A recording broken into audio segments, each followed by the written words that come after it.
please put it on standby because I don't know when mine could go off at any moment. So please, we'll wait. 6:15 will start. Then let me just get some things ready on my end here.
Okay, so good evening again, once again, everyone. We decided to wait for latecomers and to commence by 6:15 p.m. So, to those who just joined us, Shakira, welcome. Raphael, welcome. And yeah, okay, let's just come in.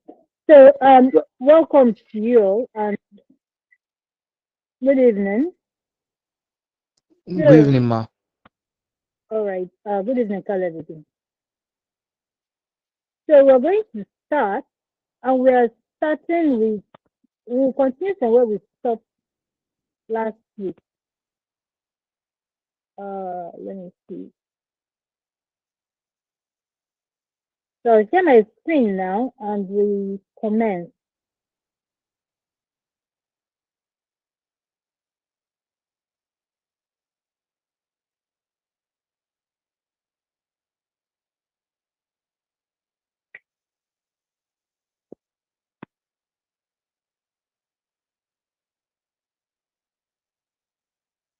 Okay, so I had to open the file that we worked on last week, which is this. We're going to start from here. I want to believe that at least during the week we had time to go through some of what we did last week. And did anyone do that? Did you try using any API to get information?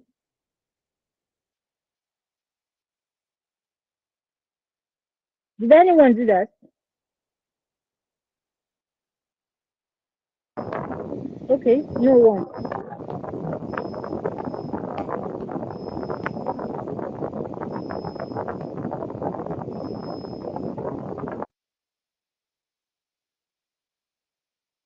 Okay, I guess that was an error. So we will just continue. So last week we looked at how to get some information concerning countries in Africa, their name, capital, and continent from REST countries API. We did a bit of transformation and then we saved the file as a CSV. We saved as a CSV file. So we're going to start with modularity, code modularity.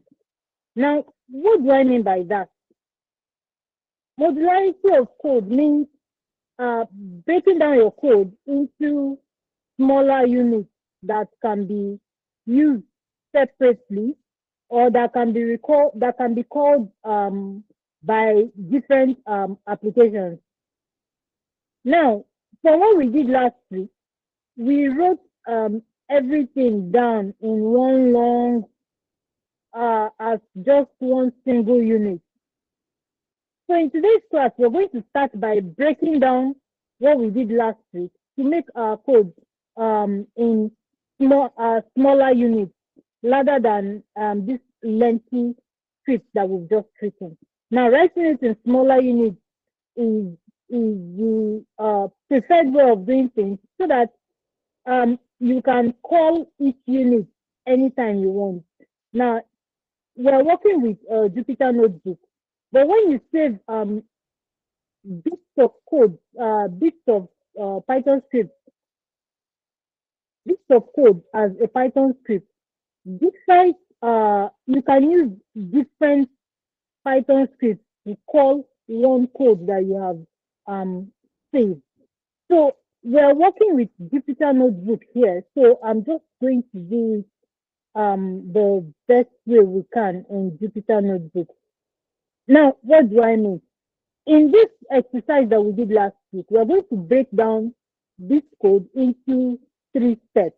The first is the extraction stage, which we did.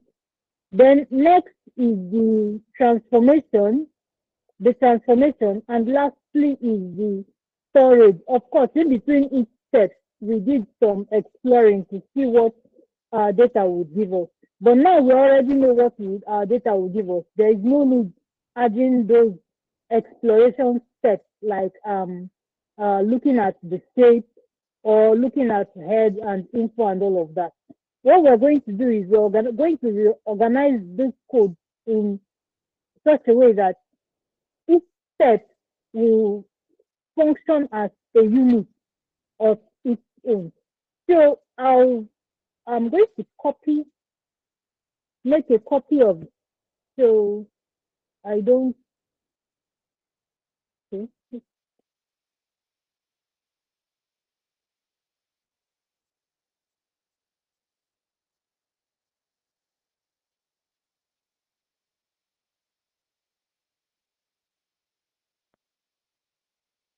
Okay, now we have a copy because I want the other one to still be as it is while we work on this today.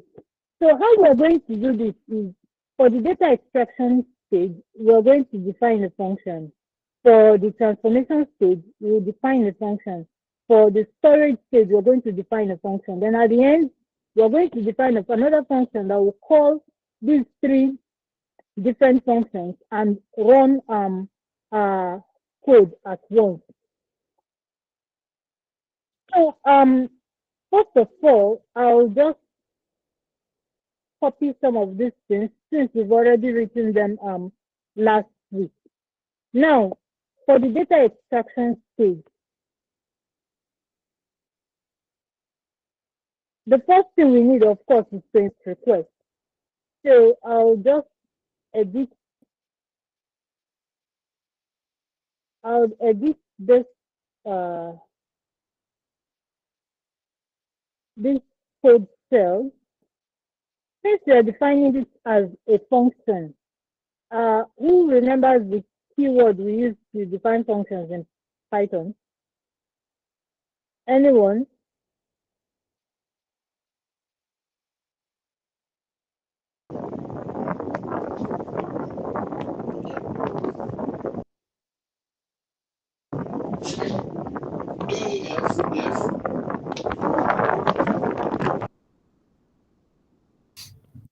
DEF. See, so, sorry, who is that? So please, who said something now?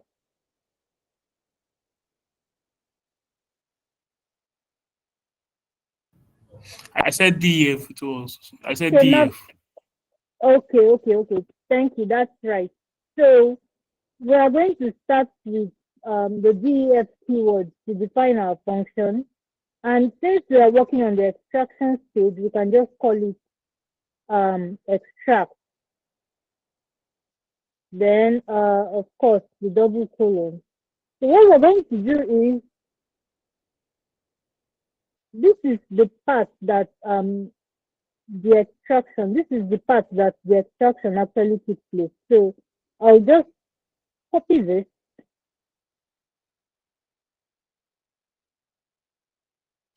Okay.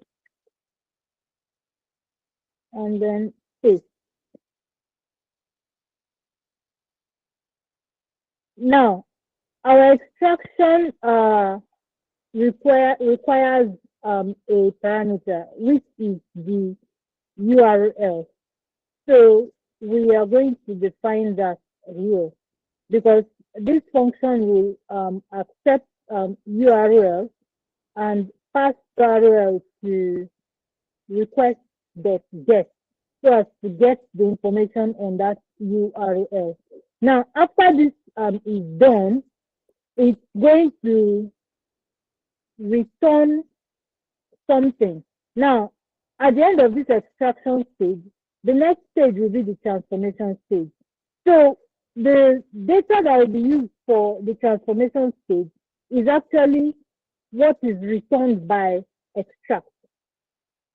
So we're going to say return data. Delete most of this thing. You don't need this. We're not working with JSON library today, so I'll remove all of this. No exploration.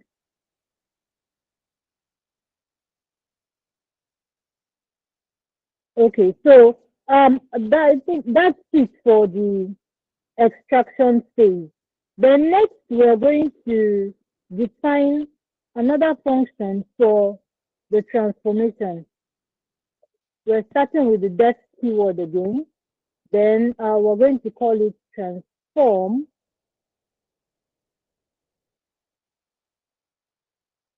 So what let's see those things we did for the transformation. That's this.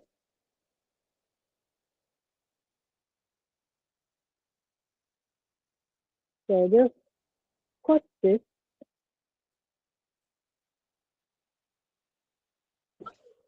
It's from our file of last week. So I want to believe that despite cutting and pasting, that we understand what I'm doing here. Please, if you don't understand what I'm doing, just let me know and I'll rephrase back to what we did last week.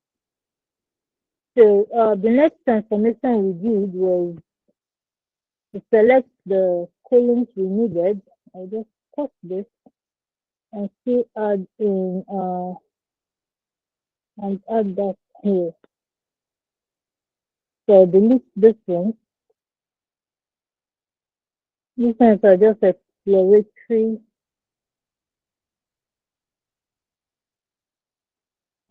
delete. Yes, the third delete. Take delete. Okay. Then this we also did this. So I cut this and add that here. Deleting this, deleting this, take and deleting it. Then we did a rename, yes. So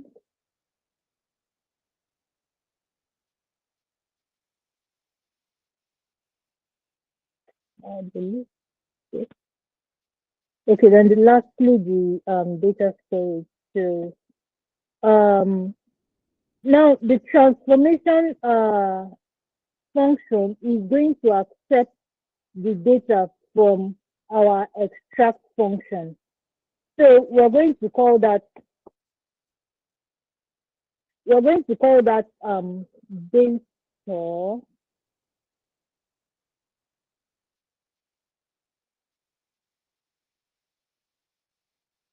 Then here we will return at the end of our transformation. We're going to return the transformed data frame to GF here. This is the last variable. So we return GF here. Then that takes us to the storage. Here we're also going to define a function. Define let's say storage. Now storage is going to also accept a data which is the transformed data. Now this function returns GF, so storage is going to accept GF. Semicolon, enter. So that's it for storage, only to CSV.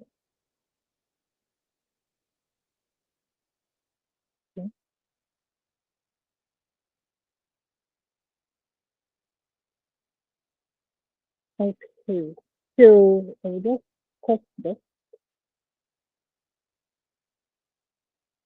and delete. Now, as it is now, we have now defined what we did the different stages we did last week. We have defined them in as functions. First, the extract function, next, the transformation function, and then the storage. So what we're going to do next is to write a function that will call these three functions that we have already I'll delete this also, I don't know that. So we write another function, Python. Let's call that ETL.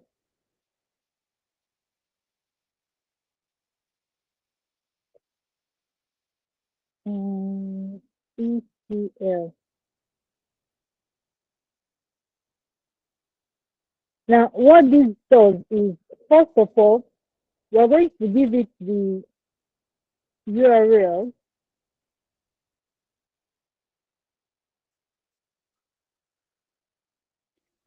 Then next, we are going to call the extract function, which is extract.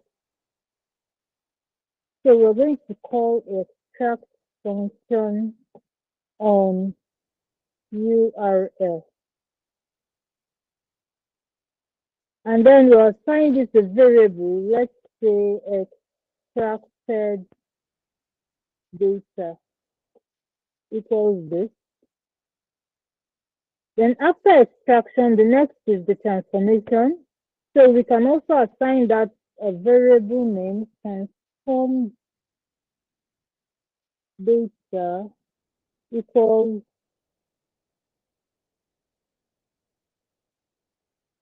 that's transform. So we're going to transform extracted data. So we'll transform extracted data. And then lastly, we're going to load. So we'll load the storage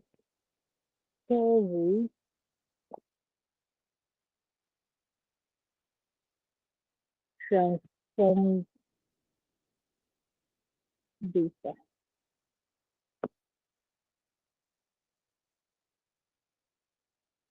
So yes, I think this is all in order. Anyway, we'll run it and we'll see if there is an error here. So this is how we define the functions. We call all that we have, the storage, the transformation, and the extraction. Then after this, we can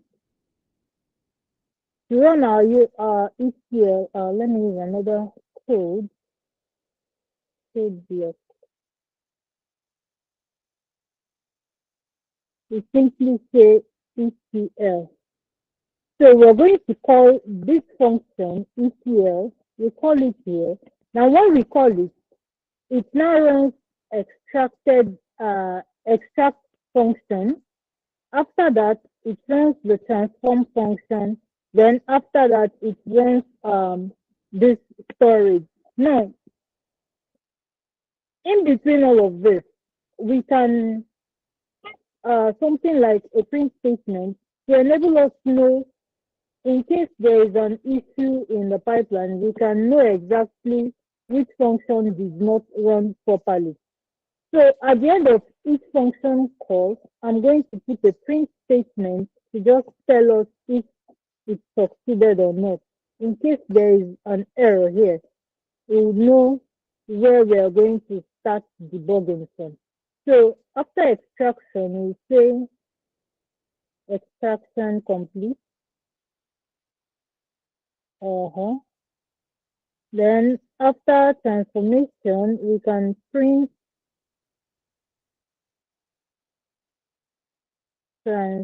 transformation complete. After storage, we say we can print data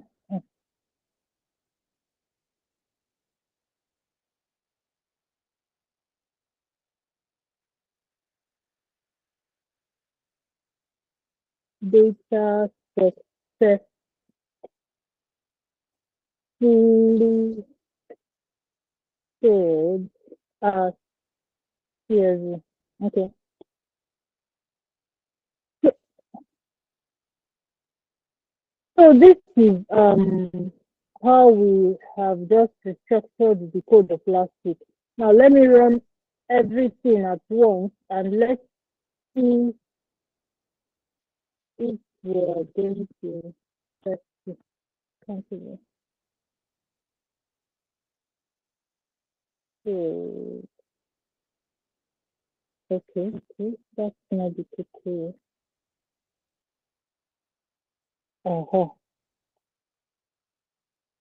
transform. Okay. Oh, I have error. So, we can see one error here, pointing at the spelling of transform. Let me see what.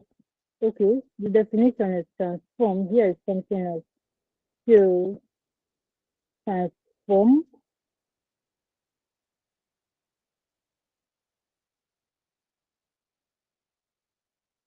So we're going to run again. And you can see from here, the first sentence it gave us was extraction complete. So this tells us that our extraction function here, there is no error. It only stops at the transformation, and that's why it was easy and straightforward to go straight to the transformation function and check where the error was coming from. Assuming there was nothing to tell us which stage we are or which stage the thing says, we'll find it more difficult to debug this code because we'd have to start from the beginning, look at every line before we can get to probably the misspelling that was highlighted. So I'm going to run this ETL again, and okay, this one is wrong. So let's run this and see. Okay, so data successfully stored as CSV. Now let me see. Let's see if we have that. Okay, that's fine. So we have it here, which we can do like this. So you can see the data we extracted last week. We just had to rewrite our code in a better and a reusable manner to get what we want. So when we're writing code,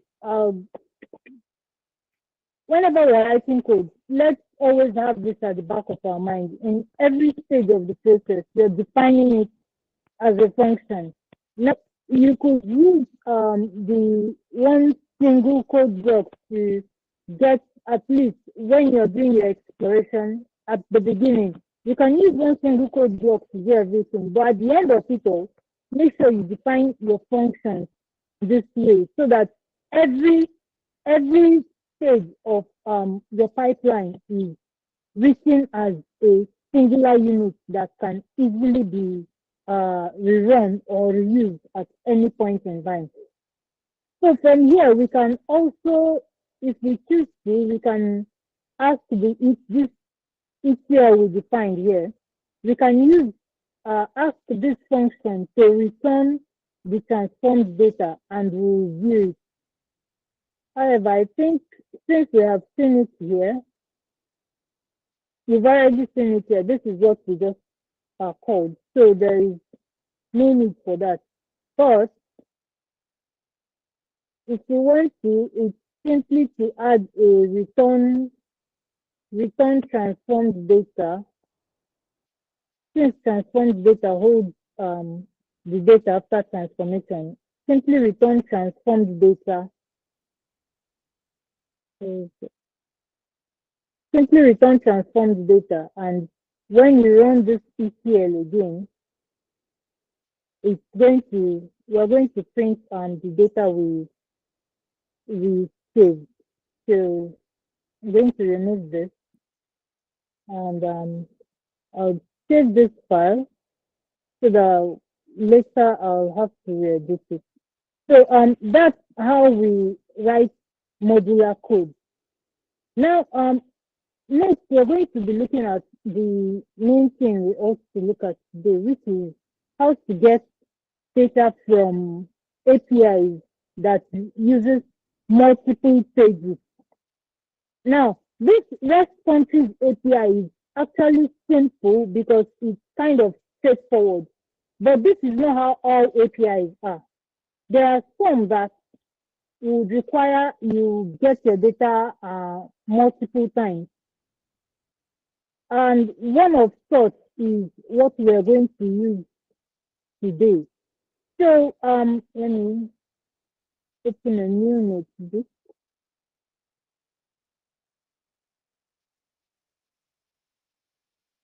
So that the API we're going to use is called Open Brewing API. Have already set this up.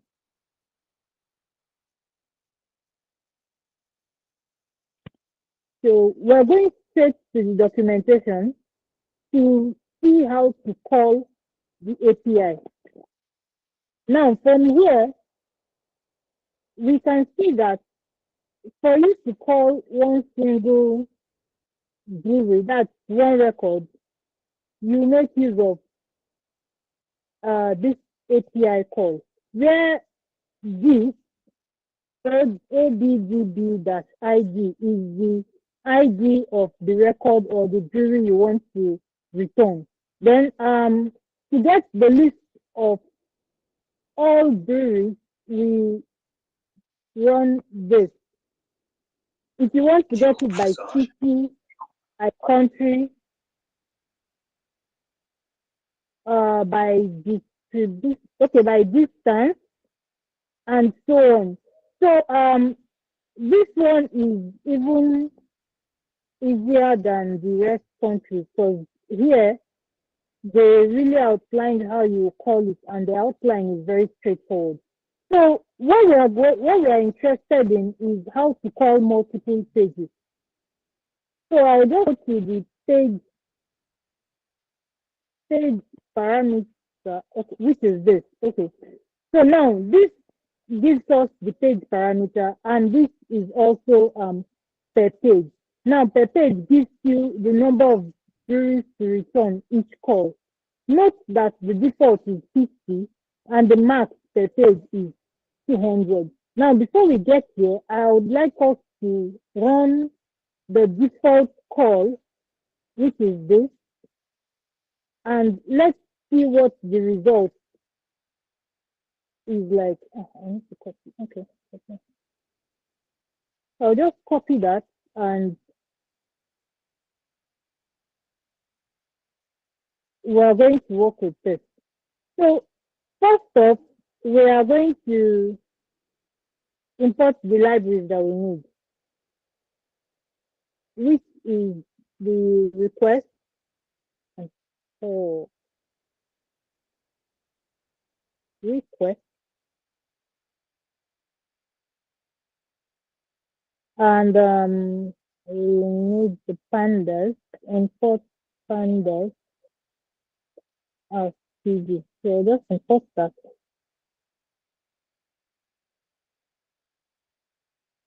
Next, we just assign URL to be equals what we copied.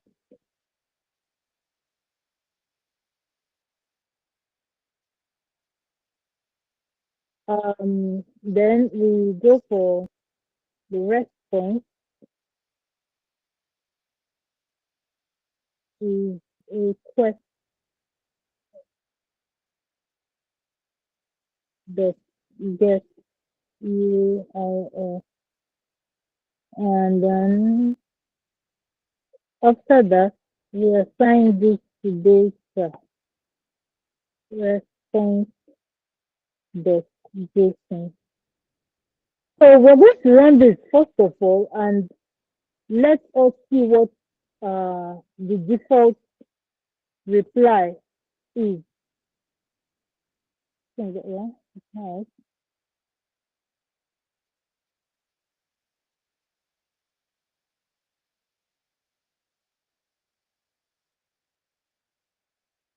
Okay.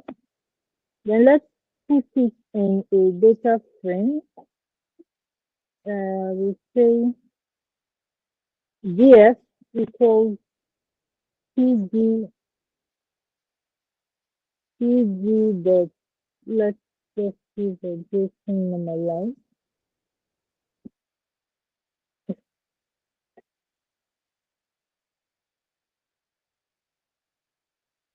and then we'll just view a bit of it. Let's see.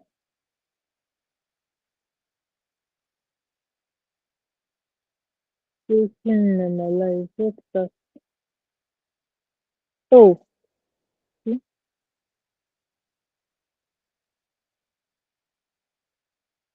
Being added.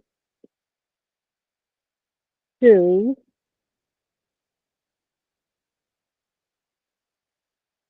okay. So, now we have seen this is just the top five results from this API call.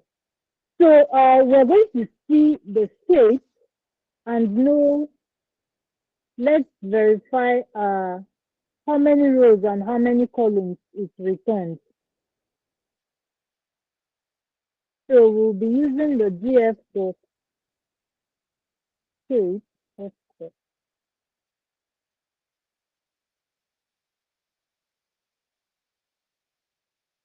Okay. So now from this call, we have that it has 6 rows and 16 columns. Um, so from the default call, it gave us 50 rows and 16 columns, which is what is written under pages here per page. Okay, per page. So the default per page is 50, and we can have a maximum of 200 records per page. We're going to look at how to call that. And to do that, we simply run this. So we'll see how they called per page. Okay. Now, this I highlighted is how you get to call it per page. So in this, the API call, this call returns, okay, returns two records because here per page is equal to 2.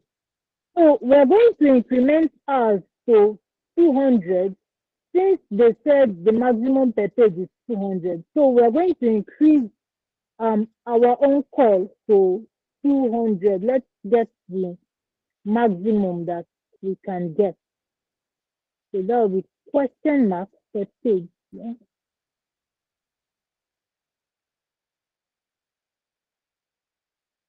equals 200. Now we are going to run this again and see.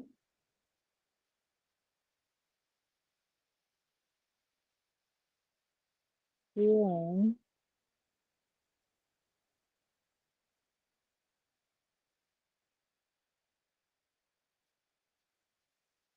Okay, so now I hope we can see the difference now. This time around, it has given us 200 records for one page. But our aim in this class is how we can get multiple pages in one call. Now, to help us do that, we are going to go to the API and let us see how they call multiple pages.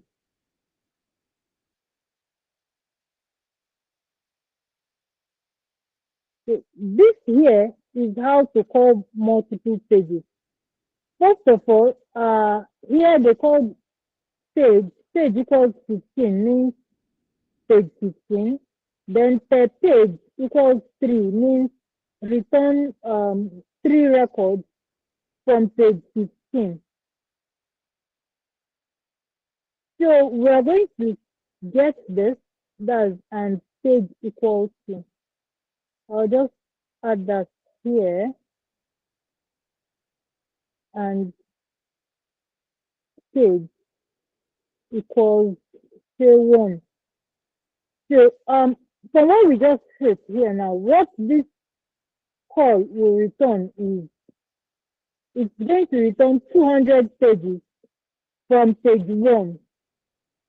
When page is equal to 2, it will return 200 records, 200 records from page 2. If page is equal to 3, it returns 300 records from page 3.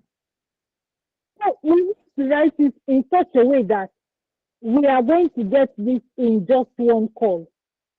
So I want someone to tell us if he remembers. We want to get this as many times as possible. What can we do? How do we do it such that we get more than one page of the same more than one page for the same API call?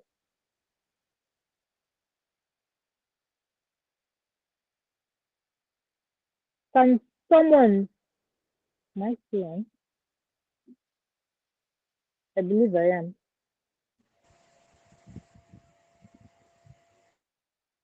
You can still hear me, right?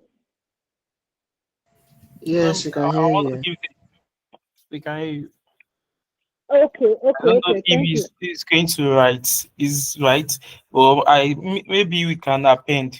I don't know if there's Sorry? something like that. Append, maybe using the method append also. If that's going to work, I don't know. But just suggesting. Okay, so if you say append, how do you think you can go about it? Is it we get the or how do you think you can go about it when you say append? Maybe we can define a function. So Okay, when we call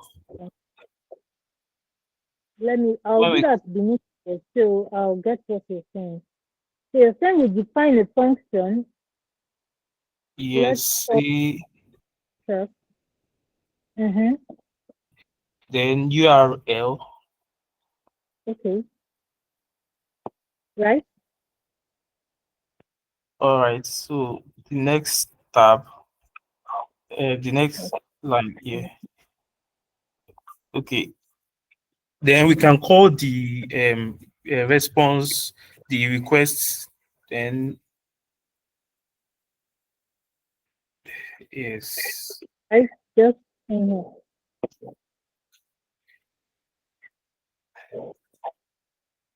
Then we can then append. I think we need to convert it to data frame. So maybe we convert data to yes.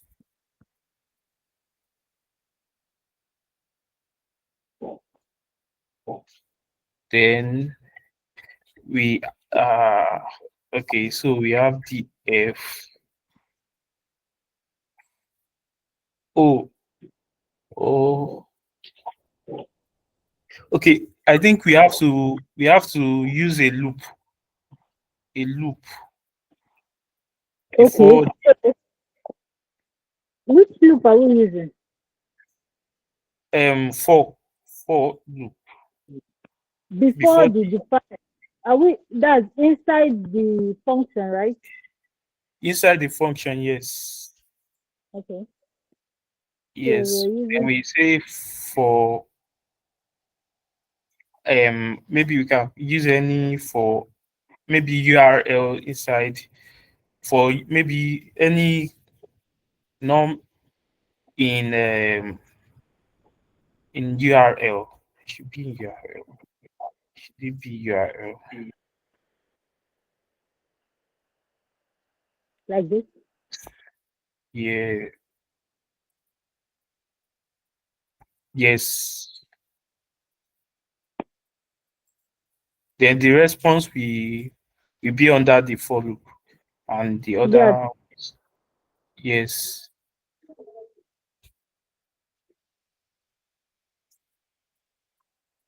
So the URL inside the request will be num instead of URL. Where this one? Inside the request dot get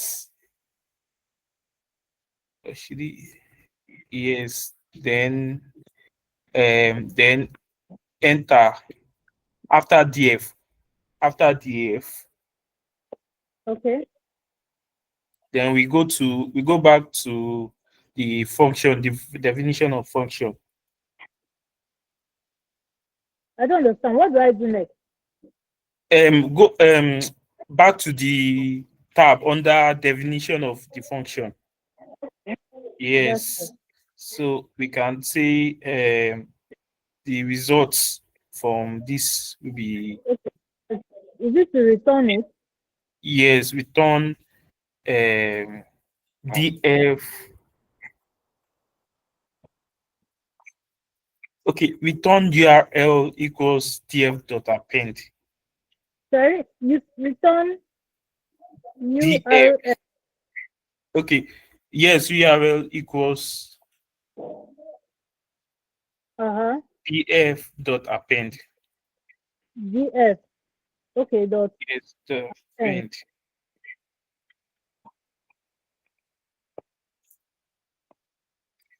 I don't know if I'm doing rubbish, but let's see. It's fine. It's fine. We're all learning this together. Okay, So okay, do I run this? let's try. Let's give it a try.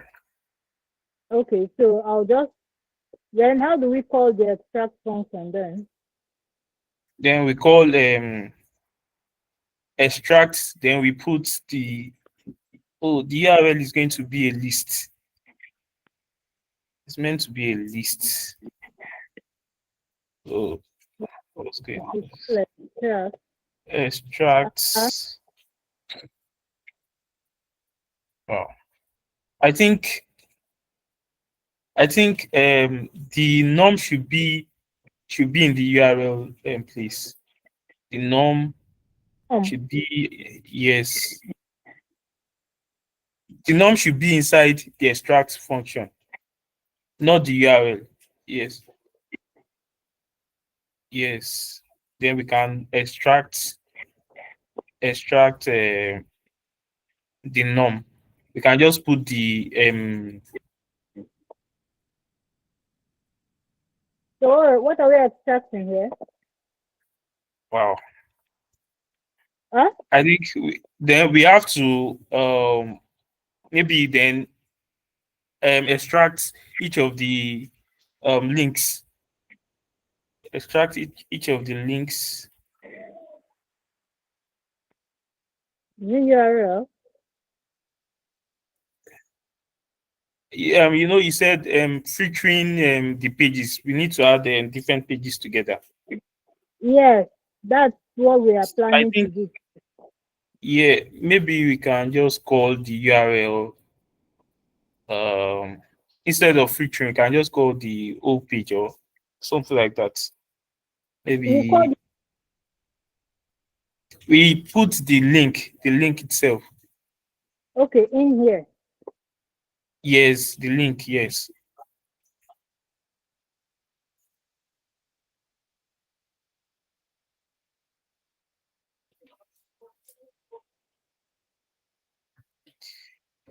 Yes, but instead of just since it's just is all of the pages, and Huh? just I said since it's all of the pages, we Mm-hmm. don't need to add we don't need to be specific on the page, or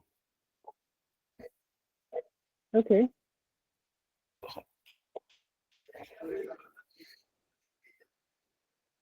we can just call all the pages if we are aware of the or maybe we don't even have to filter at all. And we don't know the number of pages that is available, but we want to call all of them. And they've told us how to call one page. So we want Okay. to write something that would make us rather than calling okay, let me say rather than writing okay,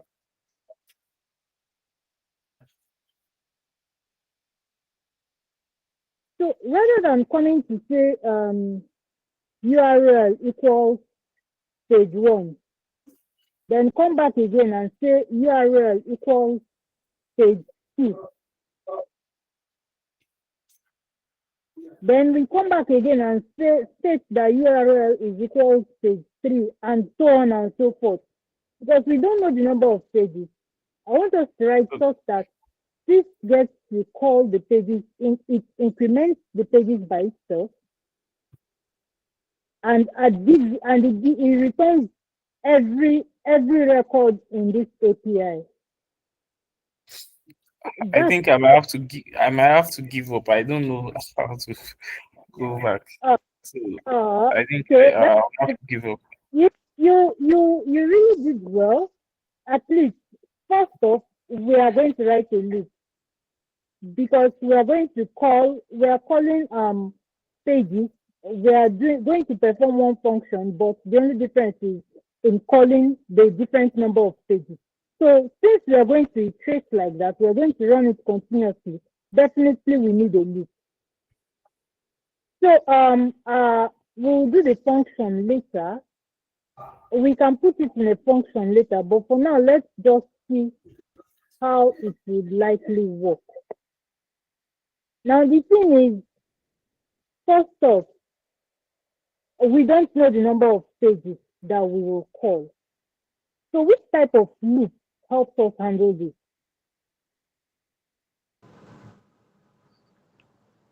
An empty list. No, I said which type of loop helps us handle this? I Okay. know we While loop is while loop.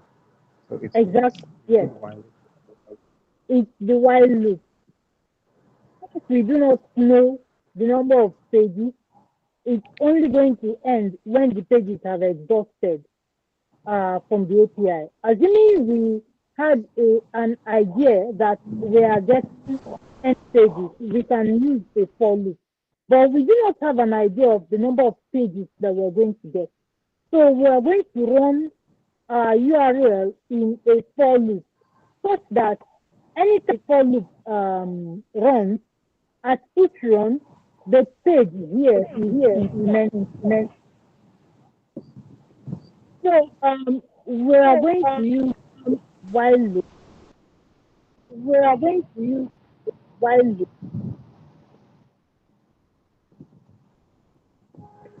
So while a So certain while a certain condition, let's see, condition, let's let me put put that, that, while that while condition that is true, condition we're going to we keep are going to calling, keep calling. Oh my God. Wow. I'll just add Just page add one page here. one here.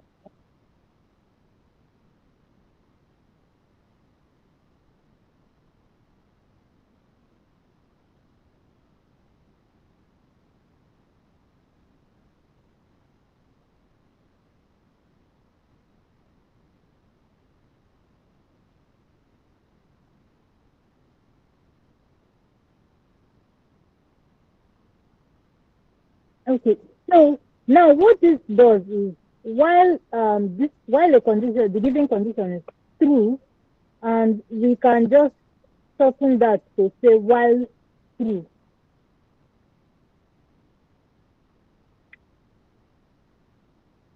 TLUE. Okay. While true, this URL will continue running.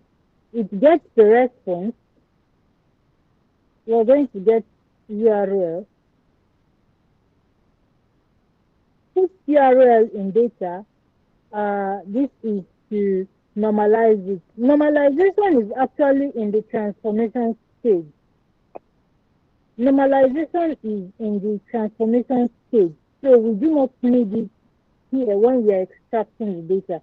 It's after extracting the whole data that we perform the just normalize to to change the data to a data frame.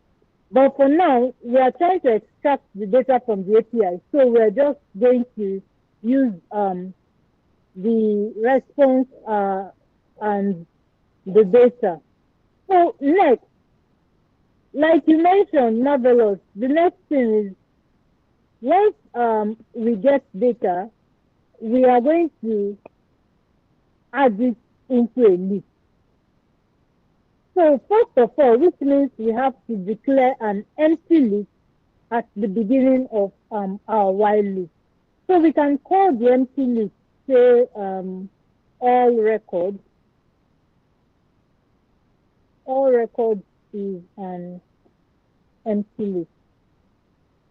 Now, after getting the response, it would append the response to all records. So all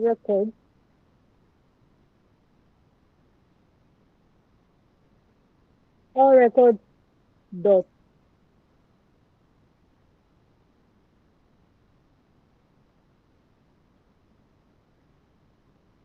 correct extend, and we are adding data. Now, what this does is once this the condition is it's going to go to this URL. Remember, we want to change this figure, but for now, it's going to go to just page 1, get the response, pass the response to data, then add the data to all records. Now, the thing is this, we want this figure to change. What would help us do this is if we have something that keeps incrementing, that changes while our loop is going on. So we need to also declare another variable that will hold the page number. We can call that page or page number, and we assign it 1. 1 being the first time this loop will run. Then we come here and increment our page number plus equals 1.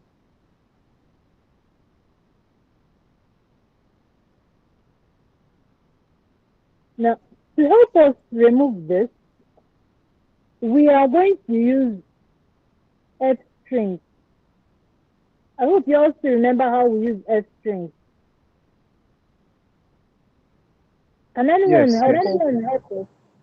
What do you want to use the F string for? For the URL? Yes. Okay, before the first before the first is it quotes, you put an F. Yeah, then so what do you want to attach? You want to attach a variable to this, to the Number. that's number, that's page. Yes, this is page. Yes. Okay, so you put a curly bracket and put number inside the curly bracket. Okay.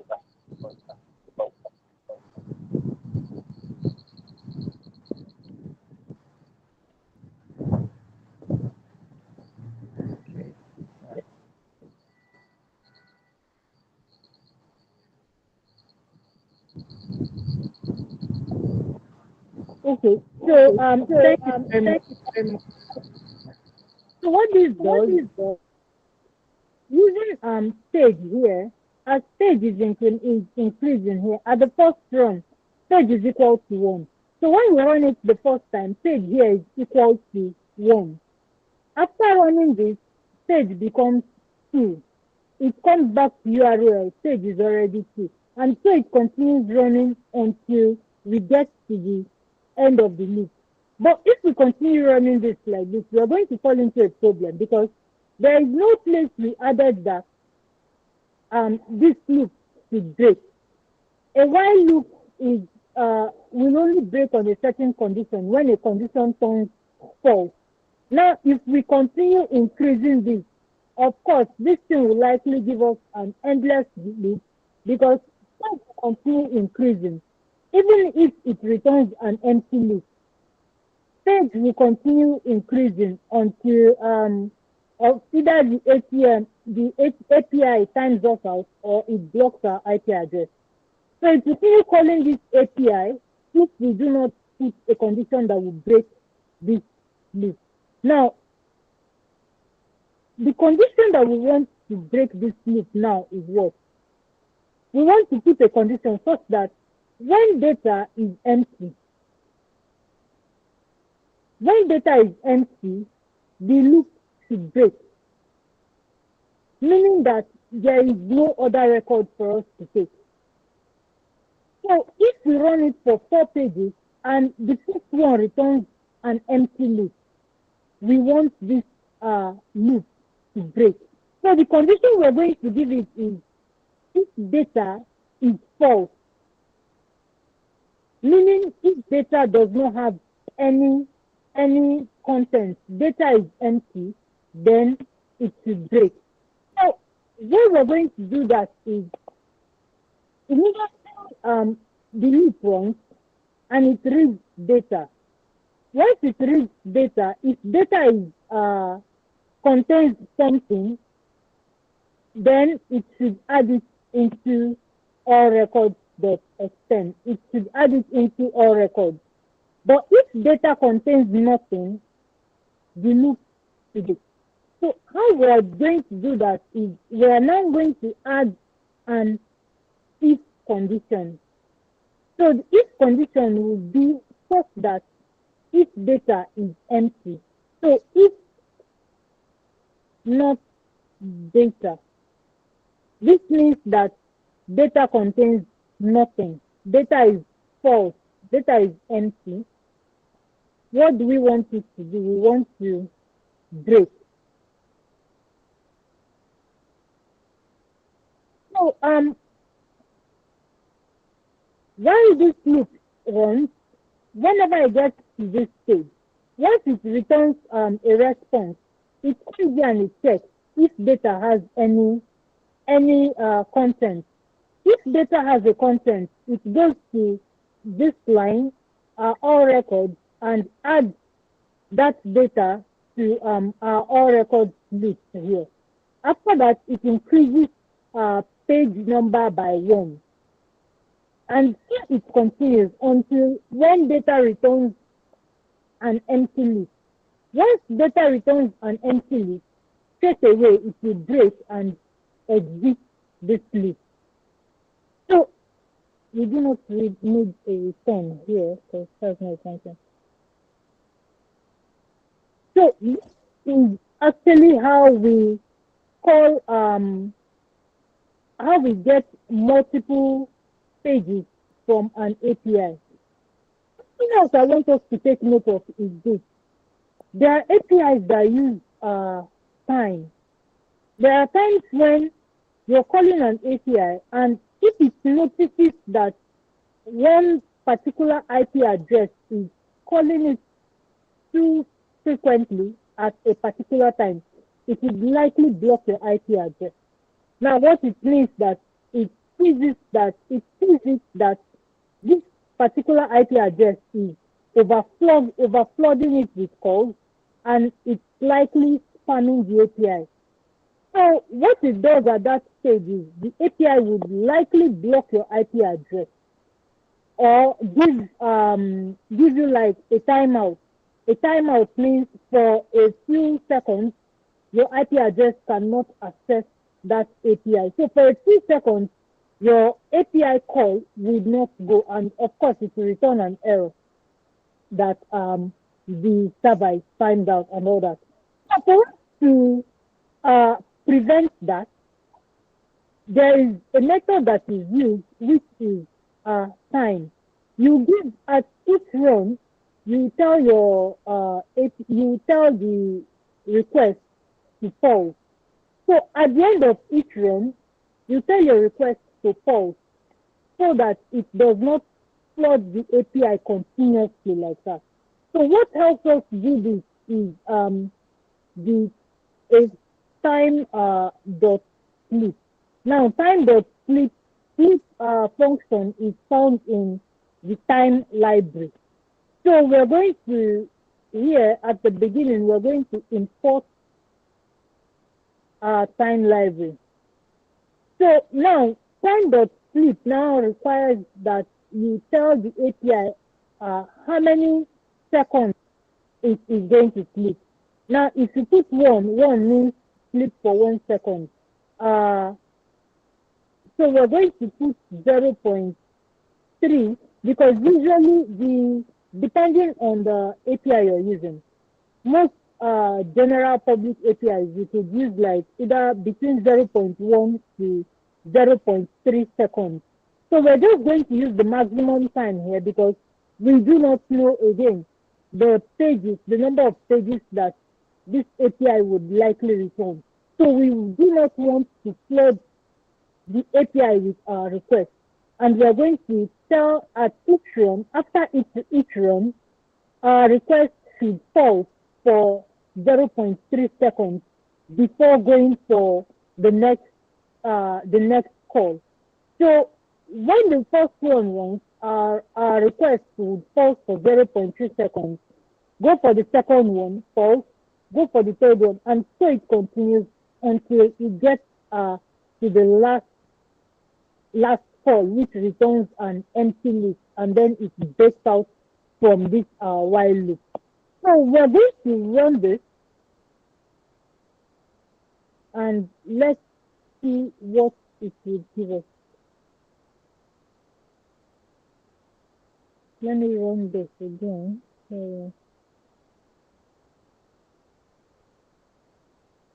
Okay, so, another thing I want us to add is this.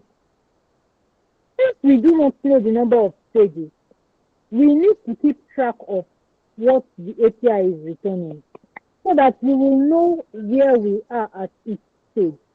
Now, I'm also going to add a print statement so that at the end of each run, our print statement tells us that we have finished stage 1 or we have completed stage 2 and it's going to page 3.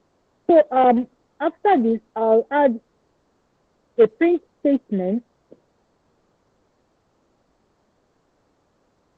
so that we know what page we are on at any moment. So I'll also use an F string. We're printing, let's see, okay. Except, don't use it, okay. Except page, let's say page 1, page.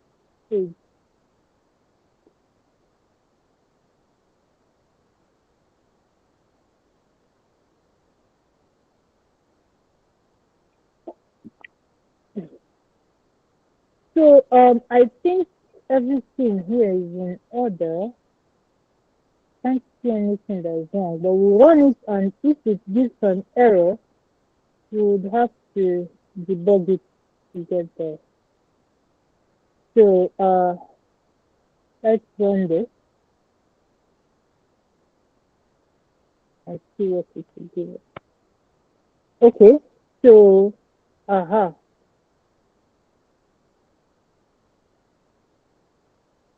so it's running. We have gotten to page 20.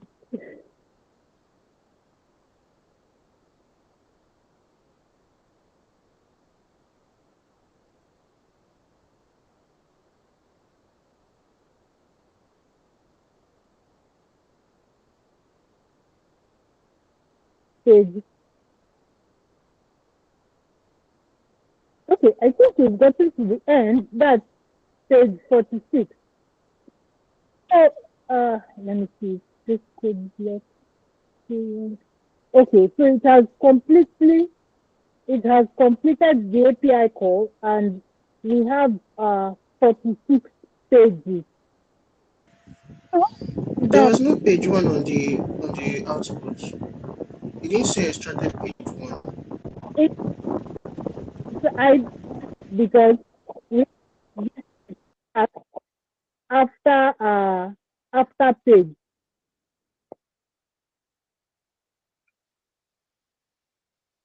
Did you get it?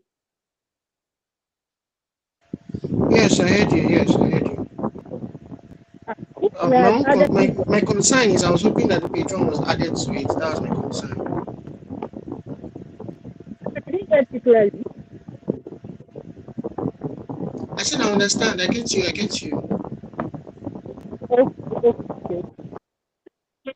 Okay. Actually, the extracted page 2 should be page 1, because we just implemented here. but it's the first run, so it should be page one. It's something that we can just cut, remove this, and put it here.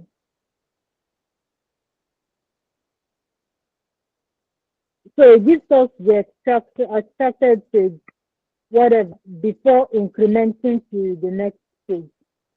So now we've gotten this, we are going to transform, and everything is now in all records, I believe. We're going to put all records into from JSON to a data frame. So we're going to say GS equals pg.JSON normalize.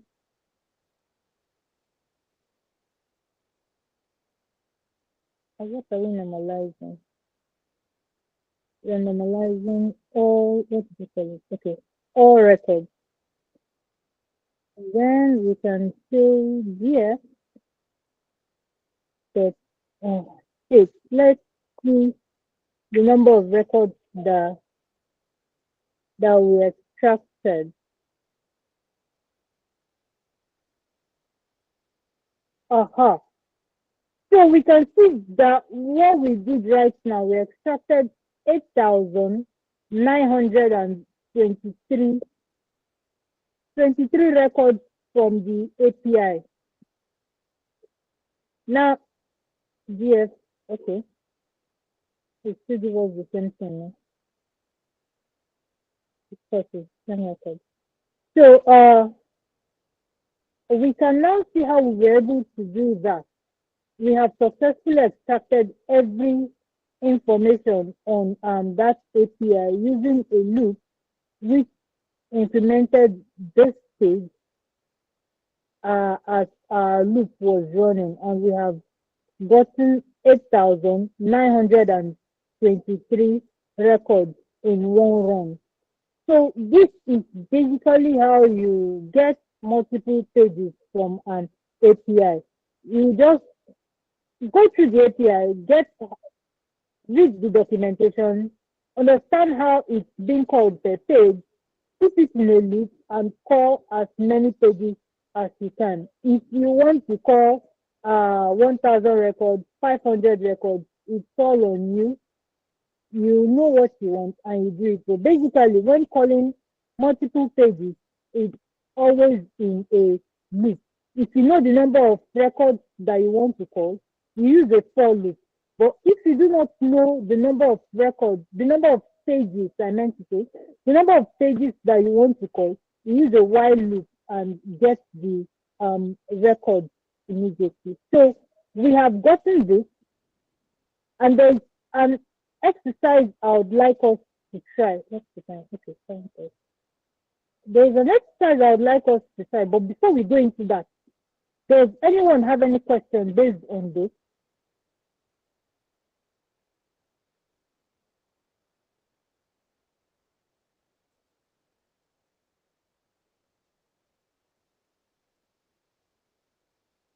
Okay, no response means there is no question. So I want us to do an exercise, which is, let me see how we're going to work this out. I want us to call from this API. I want us to call 5 pages. I want us to get 5 pages from this API that we just worked with. So I think I'll copy down the API. Let me get this. I'm going to bring it down.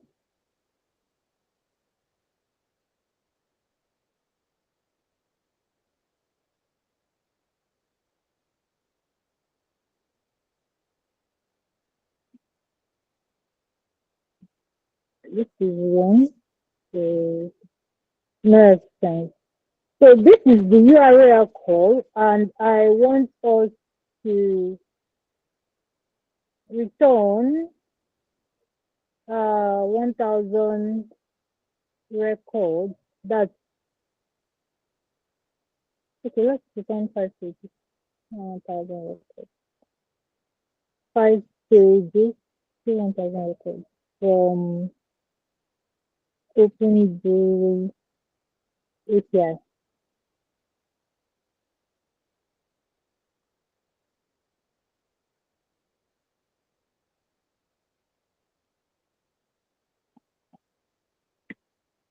So how are we doing this?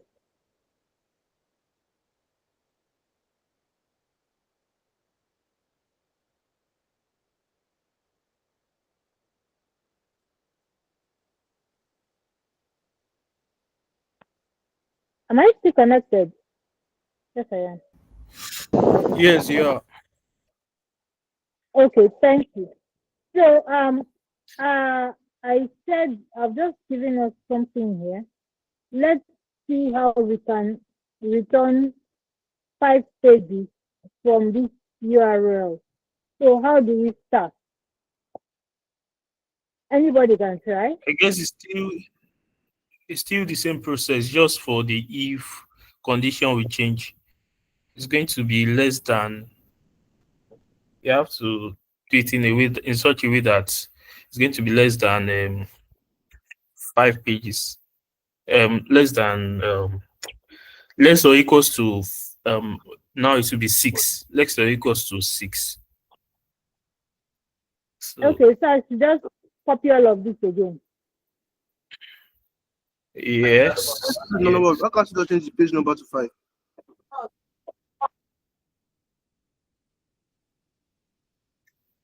Do I okay. copy this? I don't know, but Um, if we change it to 5, not a, I guess a someone square. said changing it to 5. Why don't you just change the page number in the API just to 5? Okay, that so I'll have to copy because I want us to do it in a different code block. Let me copy this down. So we're changing this to 5. Meant the Is API that limit. We should just change it is equals to 5. Won't it work? that's 5?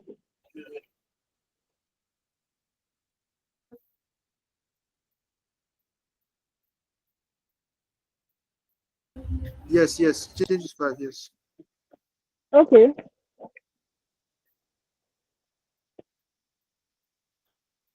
Then I'll So have to it's just remove going this step.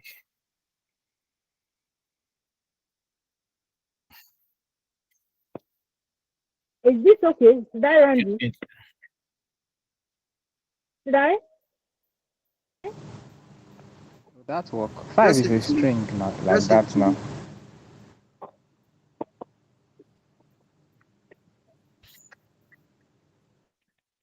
I I guess want this us is just going to give us for the page 5 now.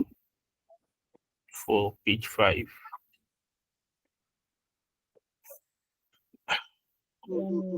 sorry, I just want us to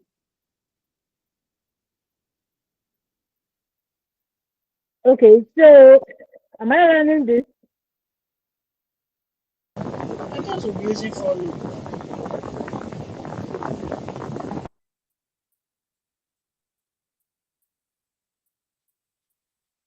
Okay. So you said I should run this. Let me run. I want to change something. So I want us to change this. C underscore Q, not the this, but underscore L. I want to get the distance.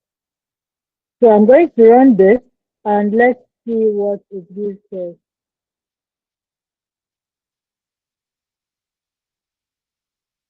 Extraction complete. So we're going to use shape. Let's see.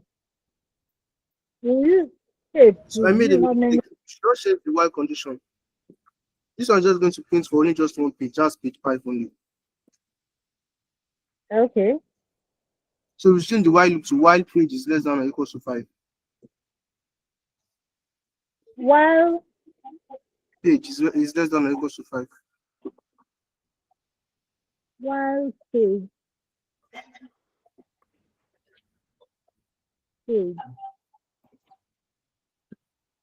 less than or equal to 5. Then in the link, you should change the page to page. Page is equal to page. The formatted link. W- Okay, so I should remove this 5 now. Yes. Oh, is that what you're saying? Yeah, yes. Change it to page. Okay, so this is page. Do not put the F before the.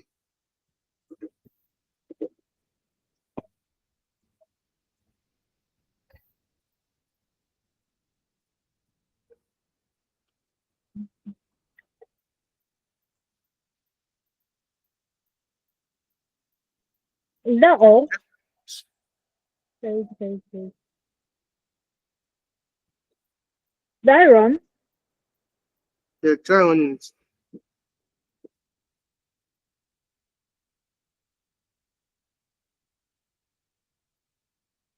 Okay, so I think we just think.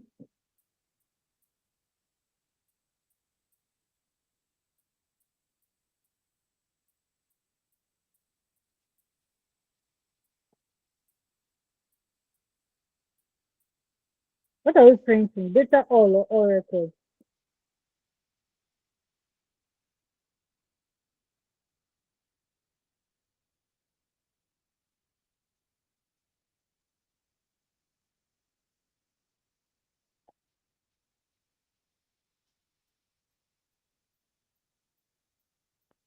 Okay, so we'll just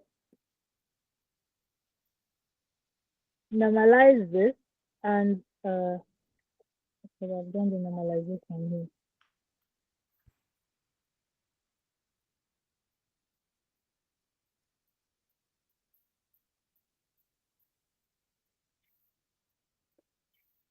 Is equal. I'm coming. Oh, let me just do this.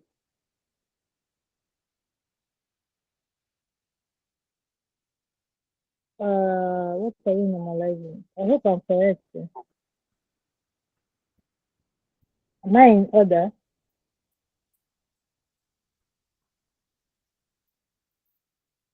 All the shape, get the shape. Okay. Hmm.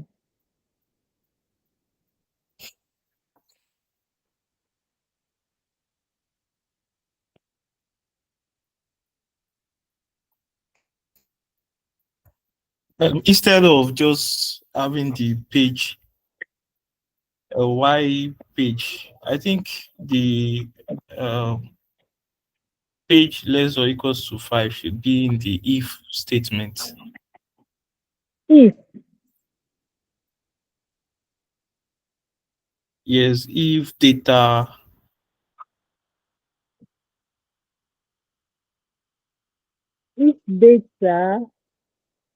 data all yes, if data all,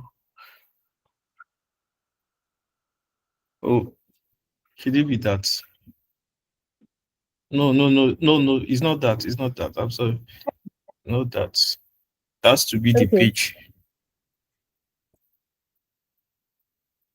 So if page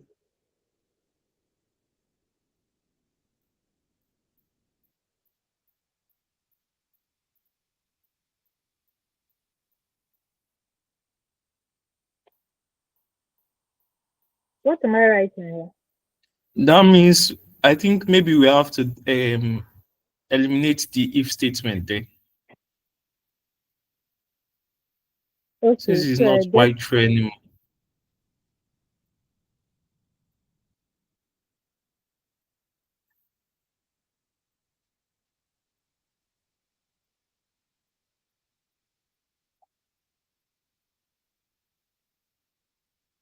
should I run this?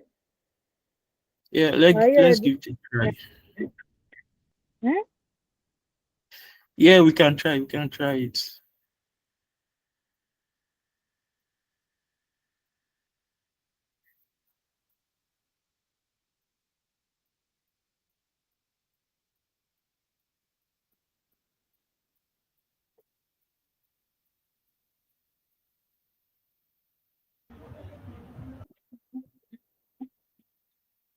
When I own it here, mine is showing 2, 3, 4, 5, 6.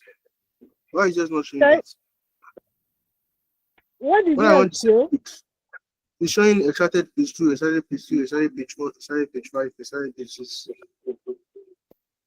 You are the first one. Well, this is the one you're running. Is this not what you're No, no, running? no, it's not what I'm owning. This my own stop at page 6. Did you start exactly this? Yeah, Or exactly. why don't Yes. you say Oh, with before your that, I put all records. sorry? I declared page is equals to 1 and all records is equals to an empty list before the while.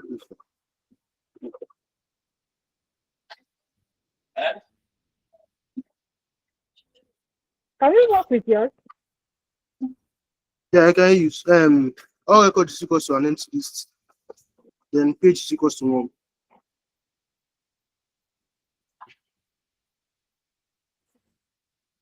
So you All try to put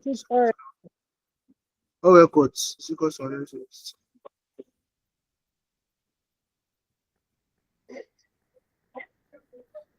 Then and page is then equals to say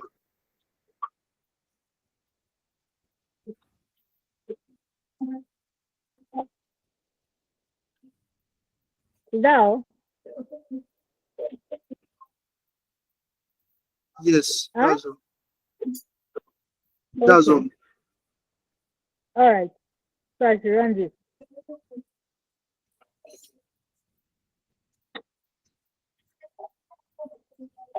Okay, thank you. So what are we normalizing here?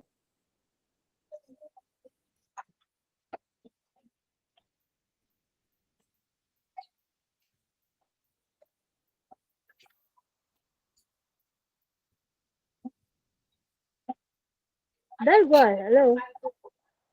We're normalizing all records.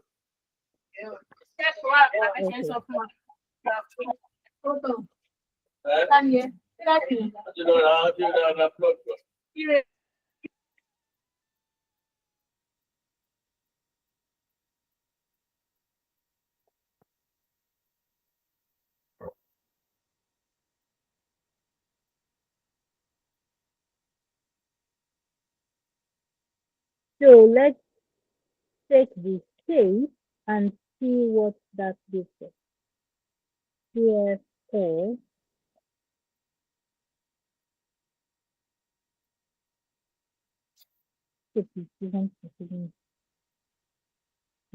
No, it doesn't have it.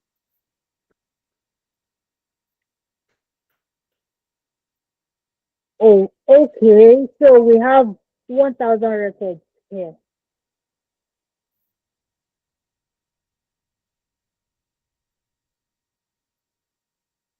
Okay. So thank you to everyone who tried.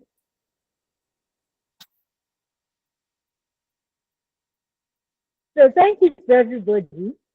From here, we can see how we were able to get 1,000 records. That's from 5 pages. By ideally, since we already know the number of stages, we could have easily used a for loop taken from range 0 to 5, and we wouldn't have any need to keep this incrementation and all that. But a while loop has also given us what we want, since we want it based on the condition that we are getting 5 stages. So thank you to everybody. Now, initially the error we did was in not calling an all records was in omitting this all records equal to an empty list. Additionally,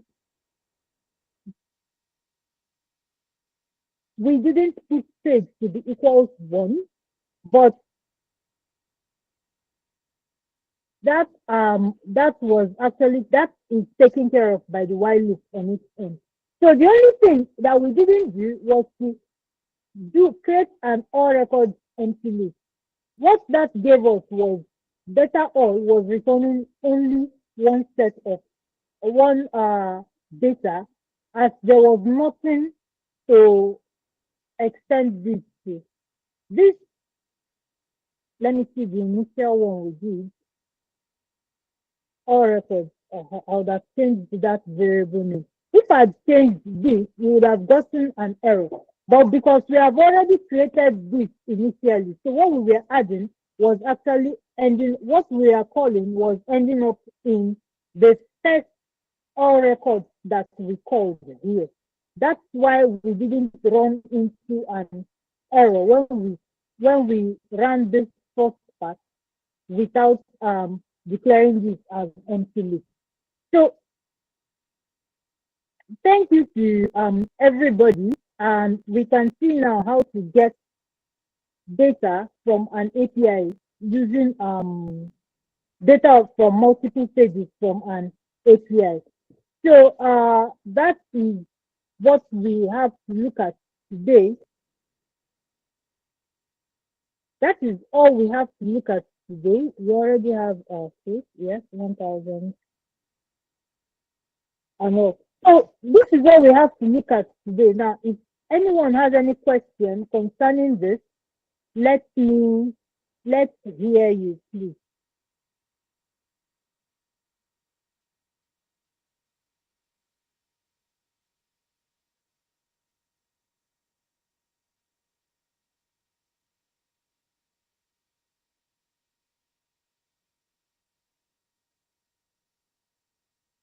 Okay, so since Um, I'm not uh, okay, marvelous. Hello, Let's I have a question.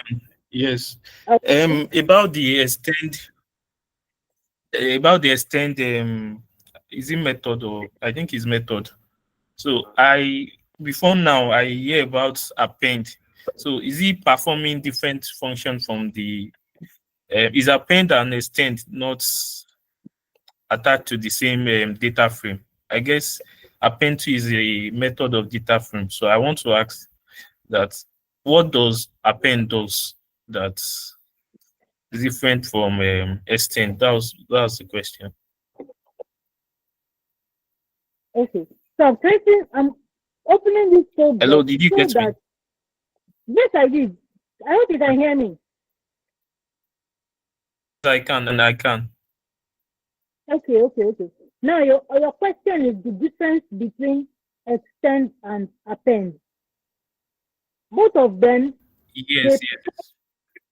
basically the same function, which is to add data to a list, but they do it in different ways, which I am going to show you.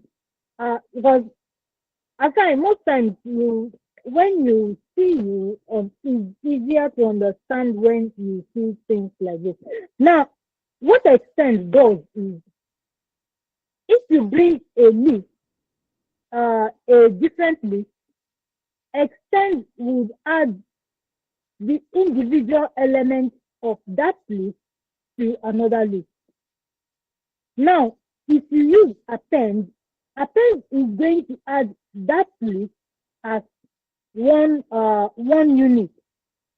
It's going to add it as one unit to another list. Now, since we are adding records is now for each of our API call, we have like this one we just did. For each API call, we have 200 records. Now, if we use append, it's going to, giving an example of this which we just did now. If we use append here, it's going to add each call as a single element in that list. Each call we run, it's going to add it as a single element of the list. So at the end of this call, our list is going to have 5 elements. Whereas what extend does is it breaks down that list and adds it by the elements.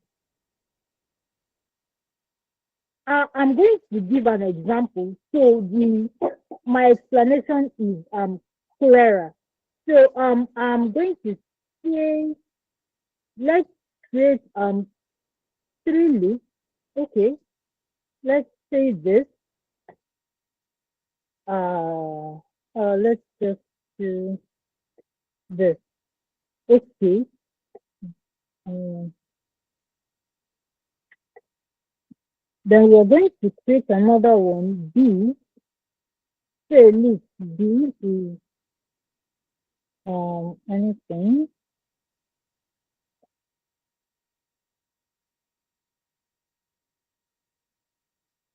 Okay, I need it to be more than 3 elements.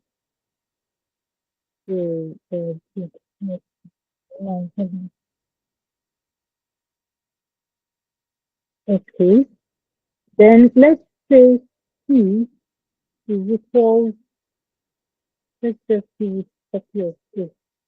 So the copy.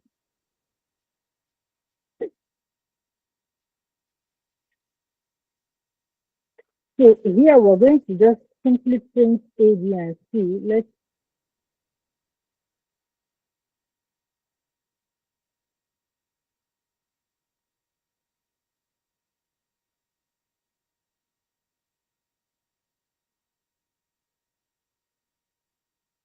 now here we're going to say okay.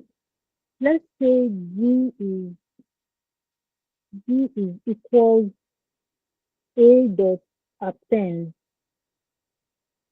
A dot append B, and then we print B,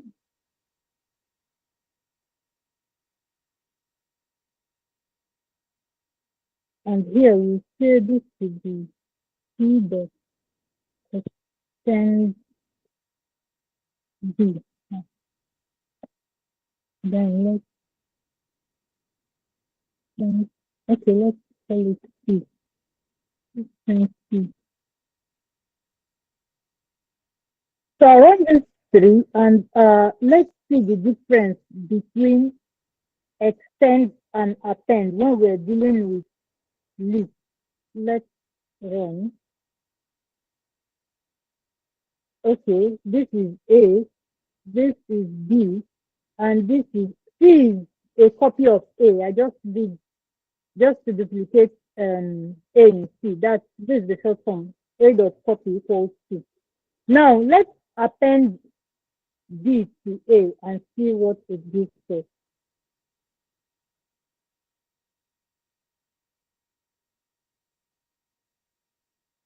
So you don't need to assign it. You're appending, so you're calling A again.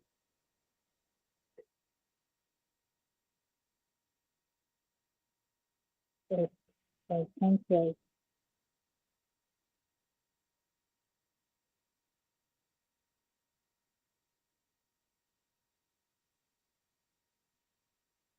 Okay, then C dot extend. We're going to call C here.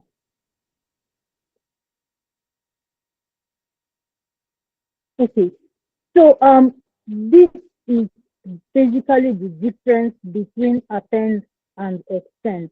Now, here in the first part, we said A equals this, B equals this, and C equals A.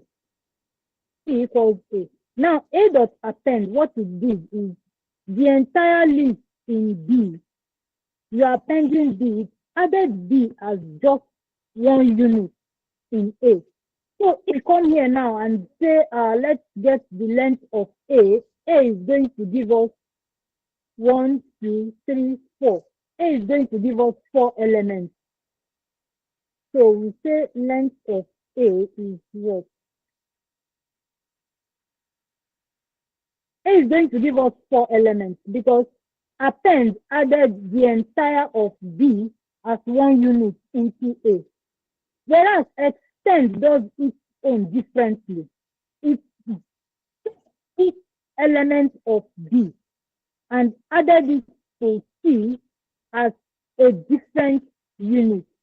So that's why here we can see that this is a list with the square bracket, but this didn't come in as a list. They all came in as individual elements. So if we check the length also of C, we're going to see the difference. So length of C is what's that? 7. So length of C gives us 7. That's 1, 2, 3, 4, 5, 6, and 7. So that is the difference between append and extend. If you use append here in your API call, it is going to add the entire 200 results, 200 response for each call. It's going to add it as a list like this. So you end up, if we do it like we did the 5 calls, you're going to get 5 different lists like this. So the elements of so the content of all records will be 5 different lists. Whereas extend is going to break each record down, each record of the list. So instead of getting 5 different lists, that's with each list containing 200 records, extend will give us just one list that contains 1,000 records. So that's the difference between append and then extend. I hope that is clear.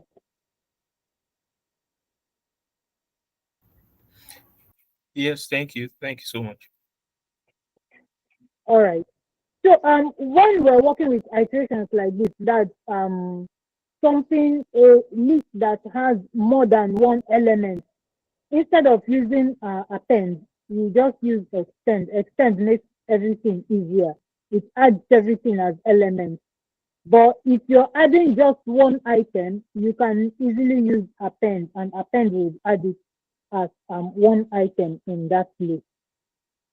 So that's it, I believe. Do you have any other question? I need to start sharing my screen now. So I'll get the attendance.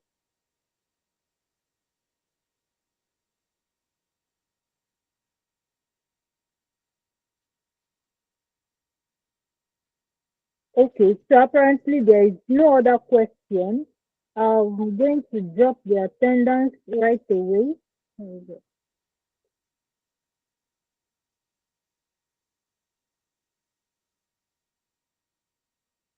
Okay, so Leslie has requested I share this file.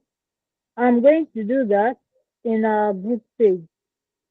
And I'll do that in a Discord. Hello Shakira.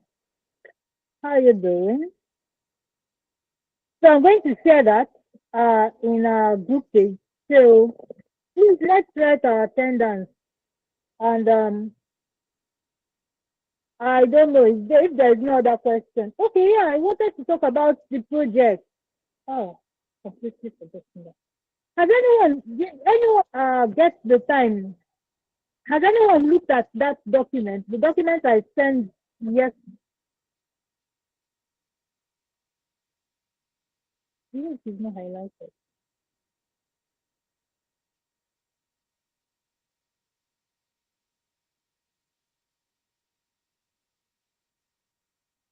Oh, here we send. This is the link now.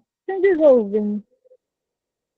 This is the link for the attendance, please. The link for the attendance. For the other one, I'll send it to uh Discord. So this thing I sent yesterday, has anyone gone through it? Did anyone open the file to go through it at least? Let me know.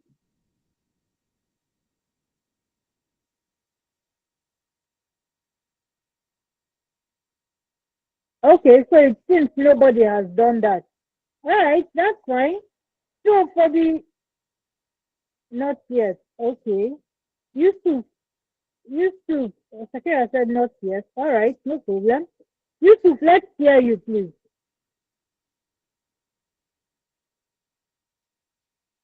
Oh, I already went through it. You said as a I opened it and I went through it. Oh, okay, all right. That's fine. Okay, that's fine. So what you're going to do there basically is there are two APIs listed there, one from World Bank and the other UNDP. Now,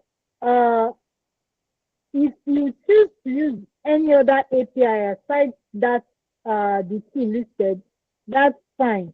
But please ensure that the API you choose first off is open. It doesn't require any authentication because I would also like to go through it. It doesn't require any authentication. And secondly, there's a CSV file attached to that document. Ensure that anything you get from the API is something you can merge with the CSV file. So these are basically the things that we should take note of. And also, the submission should be in 2 weeks' time, actually. It is in 2 weeks' time. So you're submitting your GitHub link, yes. You'll be submitting your GitHub. Next week or this week we're going to look at GitHub. So I think we'll discuss that next week. So by 2 weeks' time, I want to believe everybody will be at least conversant. For those who are not, you'll be conversant with how to work on GitHub. So when submitting this assignment, you're expected to submit the link to your GitHub with the project, of course, already on your GitHub. So I'd like us to take note of that. So that's all that we have for today. If there is no other question, if there is no question, there is no comment, I think we'll have to call it a day today.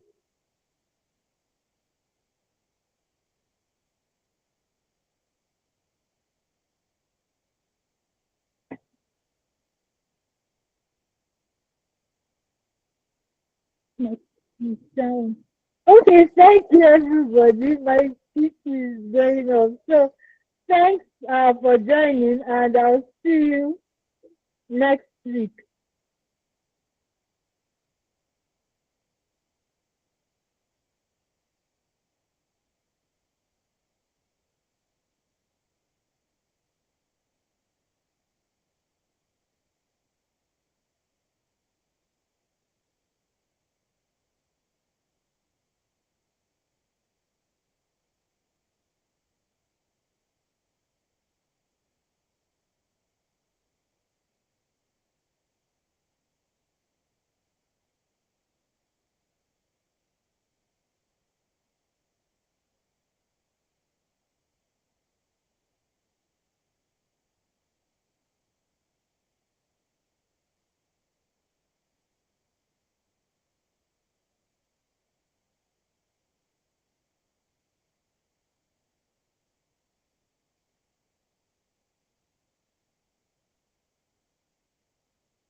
Okay, good evening, sir.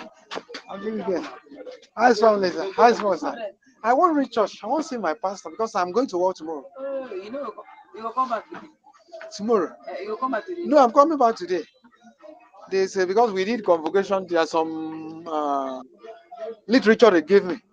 I need to return to them so that I can sort out with church. If not, so I'm the one that will pay tomorrow. I don't go since now. I waited for my wife. She went for choir practice. I waited for her Sir, to come back. anyone has their attendance link? I missed that part. Network. Yeah. They are sleeping. The time when they go work, where they live from. The time when they live, they go. They're not asleep. Oh.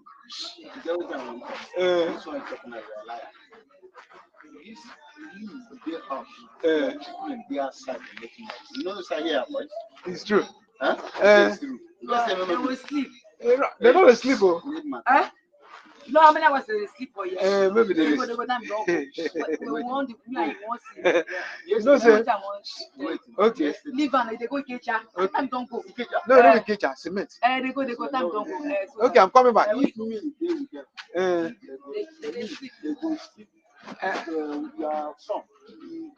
I don't say they sleep.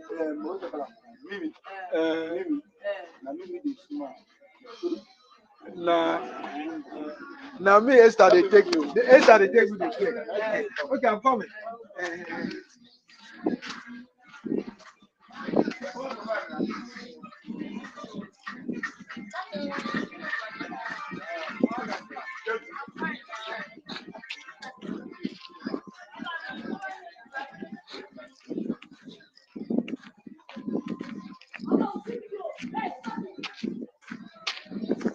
Okay, I'll go. Anyway.